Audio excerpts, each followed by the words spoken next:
It's October 17th, 2014, and this is your Fortean Slip news. Motherfuckers.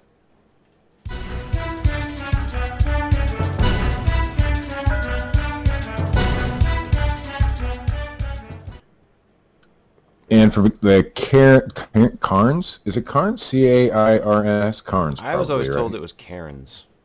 Cairns, whatever. I'm Oh. sure our Australian friends and listeners, all zero of them, will It's correct us. Cairns. Anyway, it's the Cairns or Cairns or however you Whatever the pronounce it fuck it is. post. Anyway, there's a Yowie sighting over there in Yowie! Yowie, yeah, in Port Douglas. Sightings of Yowies or bunyips, as they're called, and Bunions? quinkins. Yeah, that's what the Aboriginals call them, quinkins. Quinkins and bunyips. Uh, they have been reported since early European. They call them Um, hard calluses. I have no idea. Not bunions, bunyips. Bunny yips. Well, I don't know how you say it. Anyway, they've been reported since early European settlement and appear in ancient Australian cave paintings, but Buttawanga beach man Brad Brown is still shaken after his encounter last week with something resembling an ape. He said, "I was driving home from work about 10:30 p.m. and I was on the Rocky Point range going around a bend when suddenly something ran in front of my car," he said. I didn't know what I saw. It was big and really hairy with an oblong-shaped head. Its arms were It's a hanging behind penis. it as it ran. Yeah, that would kind of describe some penises. You're right. I don't know what I saw. I came around the bend. I want to forget that moment. I think we just created a new cryptid. Giant penises. Penis Giant monster. hairy penises. In another incident just over a year ago, a Port Douglas man who did not want to be named said he and a mate still can't explain what they saw. We were fishing at Mowbray, 7 kilometers south of Port Douglas, at about 2 a.m., he We were said. dangling our worms in the water. Out came that hairy fucking penis monster. You do a news story, Science Minute, Chris, on penises, and now that's all you got on your mind. I don't get it. Yeah, that's it. Yeah, that's, penises grown in I labs took are a pretty news cool. story. We'll go with that. Okay, yeah, we'll go with that. Anyway, he said it was all quiet when suddenly we heard this noise. It was a noise I had never heard in my life, like a growl, but not like any animal I know. I freaked out. I went to cut the line and actually cut my rod in half.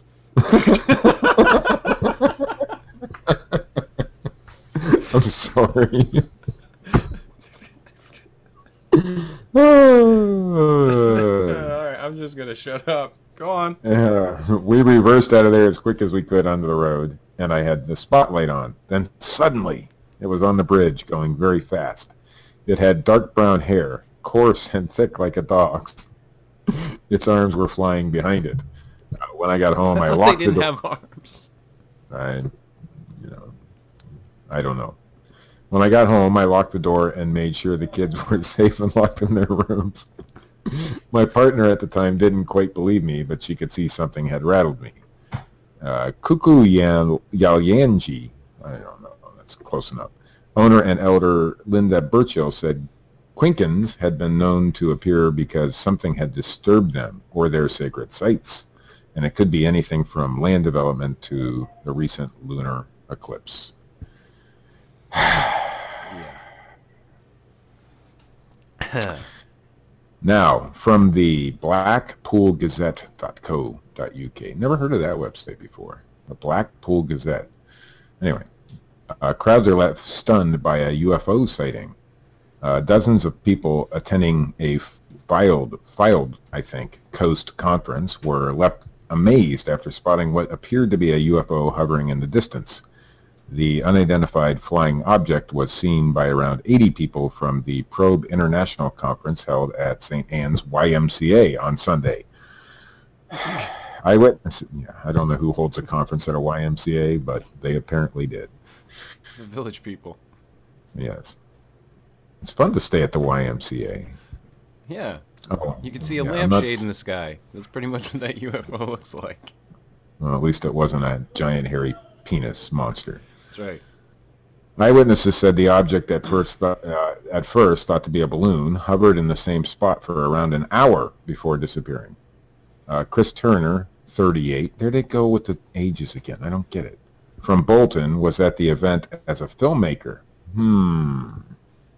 He said, I was going to film one of the speakers and do some filming outside when, lo and behold, we saw a group of people looking in the sky. Yeah. All of a sudden, lots of people came rushing out of the conference to see what it was. The object was in the distance over the coastline, maybe even out to sea. It was very small and appeared to just stay in the same spot. People thought it was a balloon, but when it kept staying where it was, we realized it could be something different. A lampshade. Mr. Turner said the object remained in the sky for an hour before disappearing when clouds arrived. Sam Wright, 70, from Blackpool, who helped to organize the conference and is chairman of Probe International, said that the object was silver in color with a dome on the top.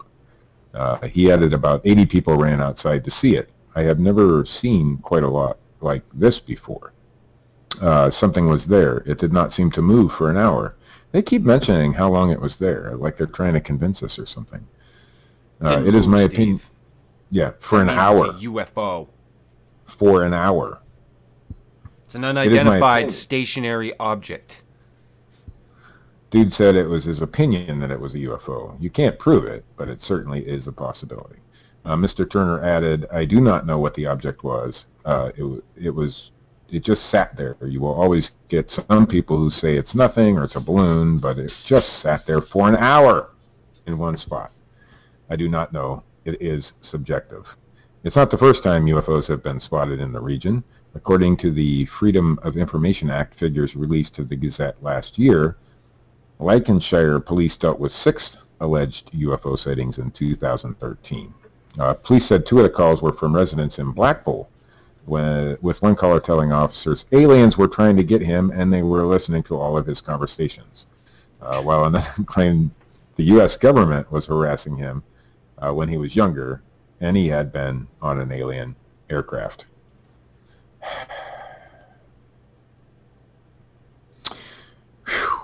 That was a good story. Yeah. Next story, edinburghnews.scotsman.com. I think this is our first Scottish news story. Ghost hunters see a ghost crawling along the road. A team of ghost hunters are to return to a haunted Lothian's mansion. Yeah, okay. Yeah, that's after claiming they spotted, a spooky woman with a broken back crawling along a main road. Lanarkshire Paranormal, Lanarkshire,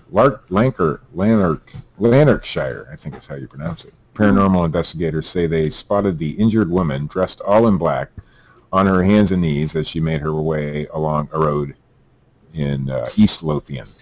But after being helped to her feet, the ghostly apparition stood up straight, thanked them for their help, and then promptly vanished.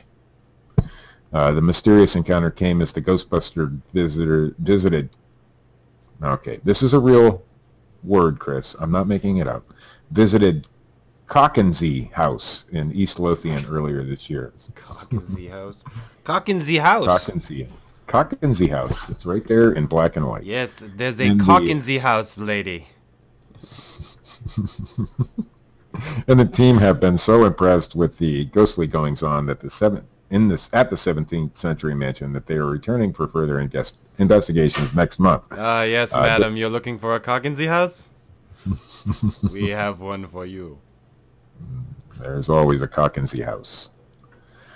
During their last visit, the ghost hunters also say they had otherworldly contact with a man who had murdered his wife after his affair was uncovered. Heard screams from a young girl, and one member received a punch on the arm from an angry spirit named Edward. In a recent report on the team's last visit to the spooky old gym, Steph Murdoch Richards, co-manager of the group, was reported to have gone to the aid of a woman who was crawling on all fours along the main road outside the mansion house. That would be Cockensey House, I believe. The report states, as he helped her up, she was very cold and pale, and although she was crawling on the floor in heavy rain, her dress seemed dry and no signs of mud. She had no weight to her whatsoever and seemed perfectly fine when she was standing up. Within a few moments of walking away, he turned around and she was gone. Vanished. Now, I want to know, Chris, I know I'm adding to the story here a little bit. It's longer, but I'm not going to read the rest. But why don't they have video of this? Don't know. I can't answer that question. Don't know the answer. It sounds subjective. But hey, she didn't weigh anything. And she was dry in the rain. She was a ghost, Steve. We must take their word for it. Ghost. Okay. Our final story from dangerousminds.net. Now, this is my favorite story of the news tonight because, this man admits to having sex with over 700 cars. He's a fucking Edward man Smith. right after your own heart, you sick fuck. Well, we'll get to that. Okay, we'll get to that part. Edward Smith, a 63-year-old man from Yelm, Thurston County, Washington, told a live morning TV show that he had made love to over 700 vehicles, including Mustangs, luxury Jaguars, and even an attack helicopter. Smith made... I have no idea why you would... Okay. Smith made the admission on the British Family television show this morning, telling hosts Philip Schofield and Amanda Holden that he was a mechaphile, or someone who is sexually attracted douchebag.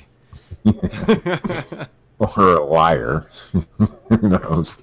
Someone who is sexually attracted to machines, a mechaphile, and prefers making love to motors than women. Smith said he had sex with vehicles. I have to go with the fleshlight on that one, Steve. If I'm going to be a mechaphile. Here's where I come in, Chris. Smith said he was first attracted to his neighbor's Volkswagen Beetle when he was 14, when he was tempted to give the vehicle a gentle caress.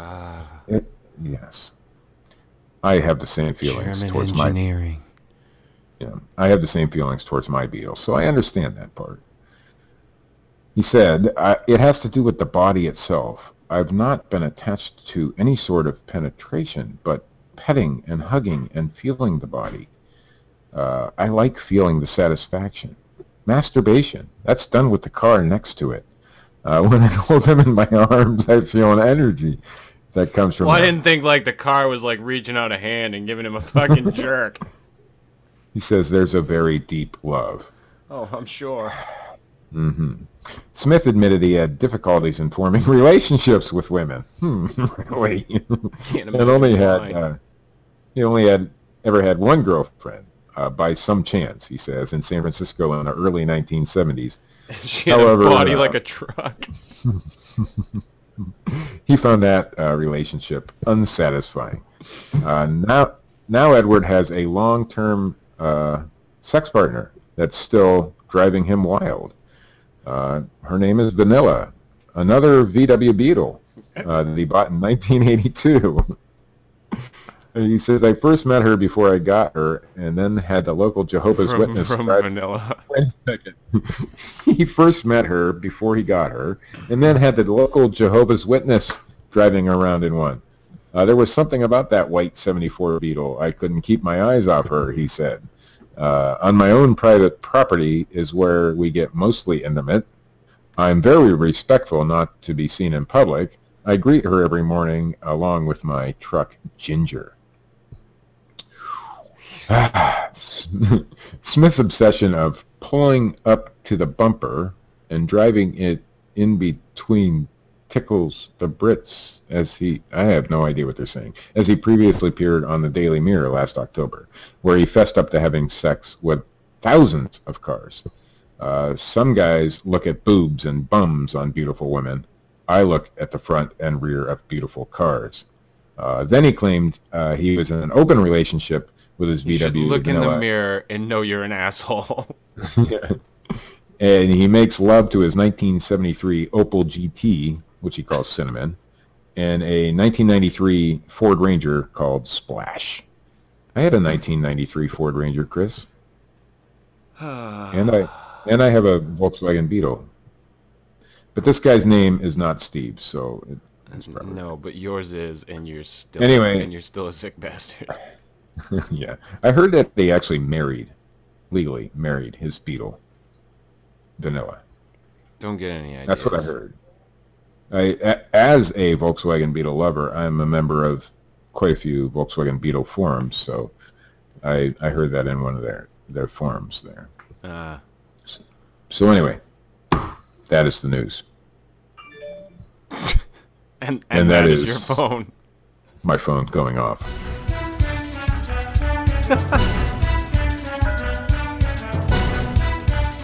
I lovingly caress my Beetle too. Yeah, you do more than that.